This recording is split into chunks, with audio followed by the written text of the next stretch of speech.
So guys morning 5 అయితే లేచిన అనమాట ఈరోజు లేచి మన మీల్స్ అన్ని ప్యాక్ చేసేసుకొని పెట్టేసుకున్నా. అట్లనే మా కుక్కని తీసుకుపోయి వాకింగ్ తిప్పేసి ఇంట్లో పడేసిన అనమాట.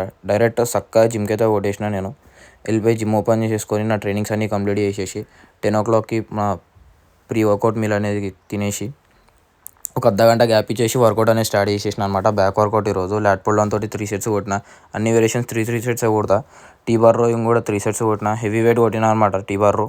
దాని తర్వాత మిషన్ రోయింగ్ కొట్టిన అనమాట. ఈరోజు జర హెవీ కొట్టేసిన ఇక మిషన్ రోయింగ్. దాని తర్వాత కేబుల్ మీద న్యూట్రల్ గ్రిప్ తోటి రోయింగ్ అనేది పర్ఫామ్ చేసిన. రోయింగ్ మూమెంట్స్ అన్ని మన థిక్నెస్ బిల్డ్ చేస్తాయి అనమాట. High to low cable pull downs కొట్టిన అనమాట. ఇది మన మజిల్ ఇంబ్యాలెన్స్ని కూడా సెట్ చేస్తుంది. దాని తర్వాత స్పైడర్ కర్ల్స్ 3 సెట్స్ కొట్టిన. బేబీ మజిల్ అనమాట బైసెప్, దీనికి 2 వేరియేషన్స్ కొట్టిన ఈరోజు. దాని తర్వాత హ్యామర్ కర్ల్స్ కొట్టిన. హ్యామర్ కర్ల్స్ కొట్టంగానే చేతులు పగిలిపోయి వచ్చేసినాయి బాప్. దాని తర్వాత మా దోస్తుని తీసుకుపోయి చిన్నగా ఒక వాటర్ మిలన్ జ్యూస్ కొట్టేసినాం. దాని తర్వాత చికెన్ రైస్ తినేసినాం అనమాట. మధ్యలో ఒక meal తీయలేకపోయినా.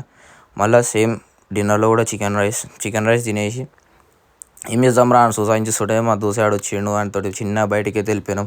Day 2 of bulking series completed guys.